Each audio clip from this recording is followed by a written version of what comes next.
Assalamualaikum warahmatullahi wabarakatuh. Hari ini kita akan melanjutkan materi pelajaran bahasa Indonesia. Materi yang akan kita bahas hari ini yaitu mengenai surat pribadi dan surat dinas. Dalam materi surat pribadi dan surat dinas, kita akan membahas 4 poin, yaitu pengertian, struktur, kaidah kebahasaan, dan contoh dari surat pribadi dan surat dinas. Kita akan bahas terlebih dahulu dari pengertian. Pengertian dari surat. Surat merupakan sarana komunikasi untuk menyampaikan informasi tertulis oleh suatu pihak kepada pihak lainnya. Nah, apa pengertian dari surat pribadi itu sendiri? Surat pribadi adalah bentuk komunikasi interaktif antara orang pertama sebagai pengirim dan orang kedua sebagai penerima. Surat pribadi berisi unsur tanggal surat, alamat surat, pembuka surat, pendahuluan, isi dan penutup surat, serta nama pengirim surat atau juga tanda tangan dari si pengirim surat tersebut.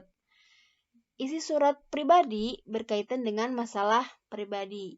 Biasanya menanyakan kabar, keperluan pribadi, dan tujuan komunikasi pribadi lainnya. Kemudian, pengertian dari surat dinas.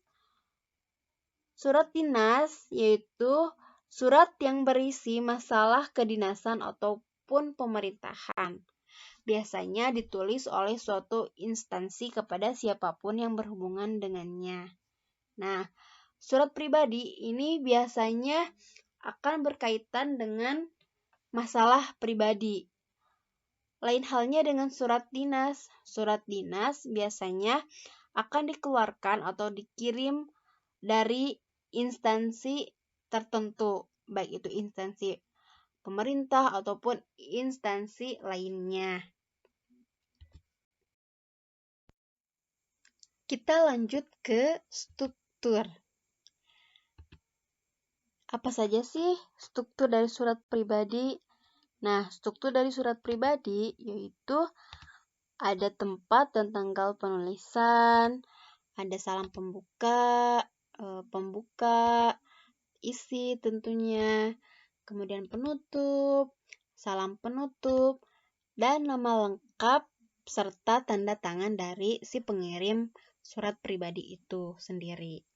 Nah, kita lihat struktur dari surat dinas, yaitu ada kepala surat, ada nomor surat, ada tempat dan tanggal penulisan surat, ada lampiran surat, ada perihal surat, ada salam kepada penerima surat, ada nama penerima surat, ada jabatan penerima surat, ada alamat penerima surat, ada salam pembuka,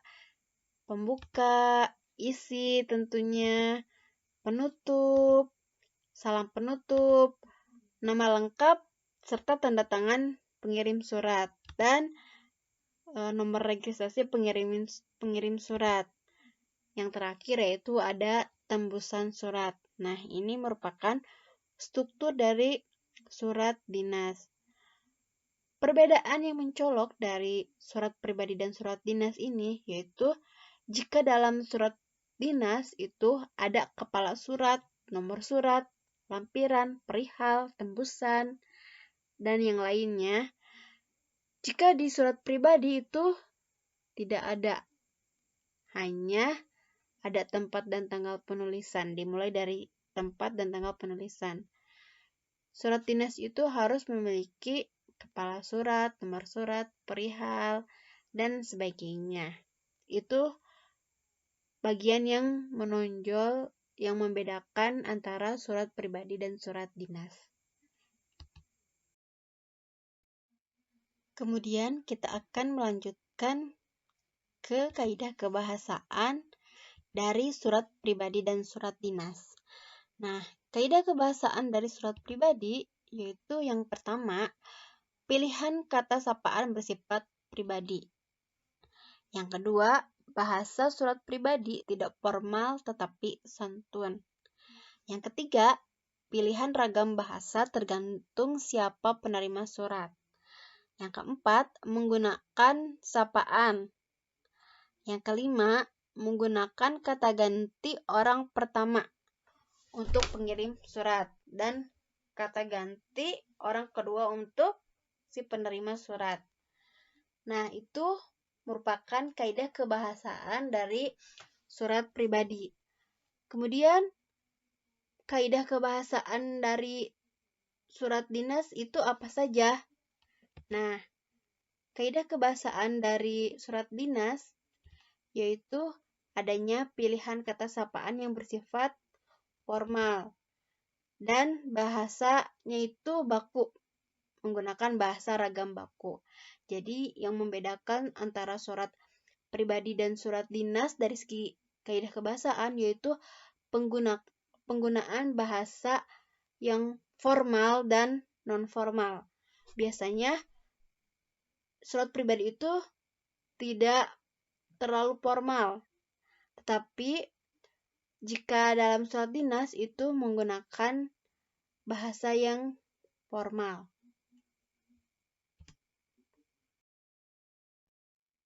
Kita lihat contoh surat pribadi dan surat dinas. Nah, di sini kita sudah ada contoh surat pribadi. Jika kita lihat dari struktur surat pribadi yang sudah kita bahas sebelumnya, yaitu salah satunya terdapat nama tempat dan tanggal penulisan. Di sini kita lihat tempatnya itu di Bandung dan tanggal penulisan suratnya itu tanggal 22 Mei 2007. Nah, kemudian adanya salam penutup. Di sini di bagian terakhir itu terdapat salam penutup dari si pengirim surat. Di sini pengirim suratnya itu Pinka. Nah, isi dari surat pribadi ini juga merupakan bersifat tidak formal ataupun bersifat pribadi.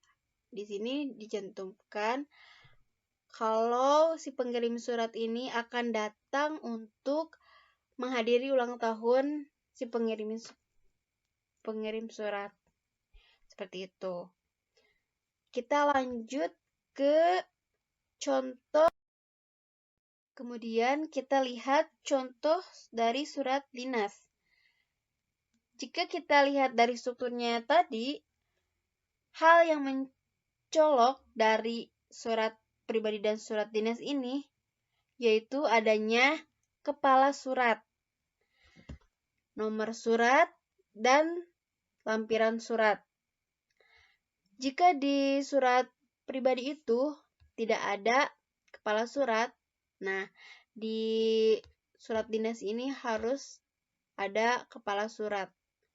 Nah, bagian yang ini merupakan kepala surat. Di sini juga terdapat nomor surat, lampiran, tempat dan tanggal penulisan surat, isi. Kemudian di sini juga terdapat nama lengkap dan tanda tangan pengirim surat. Namun di sini tidak ada tembusan dari surat dinas tersebut. Nah, tembusan ini biasanya bersifat opsional. Boleh ada ataupun tidak ada gitu. Jadi tidak wajib ada dalam surat dinas gitu. Jadi tembusan itu boleh ada dan boleh juga tidak ada gitu. Seperti itu.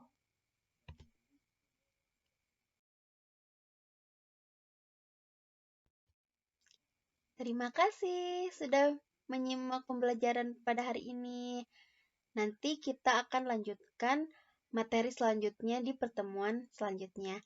Terima kasih atas perhatiannya. Wassalamualaikum warahmatullahi wabarakatuh.